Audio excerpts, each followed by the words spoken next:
Gas prices in Connecticut and across the country are still above the $4 mark. However, in Connecticut, we're down 4 cents from last week. Nationwide prices have dropped 9 cents in a week. As we wait to see how the war continues to affect gas prices, there's another fuel option that could bring drivers some relief. The Trump administration issued a temporary emergency waiver allowing the sale of E-15 gasoline. It has more ethanol, which comes from crops like corn. E-15 gas has up to 15% ethanol, and the regular most of us use to fill up with is E10, which is 10% ethanol. Typically, the less gasoline, the less expensive, but E15 isn't for every car, and in some cases, it could hurt it. NBC Connecticut's Jeremy Chen explains what to know before you fill up with it, all new tonight.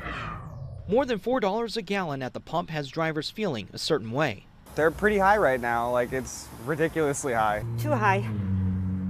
Would be better a little bit lower. And it has some searching for solutions. One could be in the form of E15 gasoline. The Environmental Protection Agency, or EPA, issued an emergency waiver allowing E15 gas to be sold through May 20th to help lower fuel prices in the midst of the Iran war. Increasing the blend by an additional 5% actually stretches the gasoline supply. It uses a higher ethanol blend at 15% than regular gasoline, which only has 10% and is cheaper. The American Farm Bureau says it could save Americans between 10 to 30 cents a gallon. But those savings could have some drawbacks depending on the car you have. The EPA says it shouldn't be used in cars built before 2001.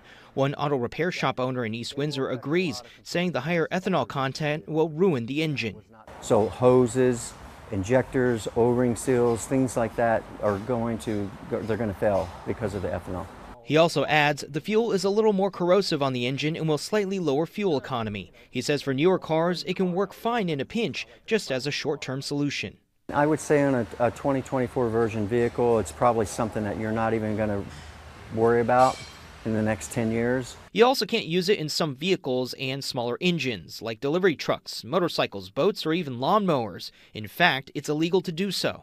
If you want to put E15 gasoline into your car, you're going to have to look at the gas pump real closely. Regular E10 gasoline at most gas stations is octane 87, E15 is octane 88. And it's hard to come by right now in our state. Only 2 gas stations in Southington and Waterford currently offer it, and many aren't built to offer it. The president of the Connecticut Energy Marketers Association says any potential relief hinges on how the Iran war impacts crude oil prices. So the more that bombs are dropping, the more that supply issues arise, the more radical the price could swing, eliminating any savings. Jeremy Chen, NBC Connecticut News.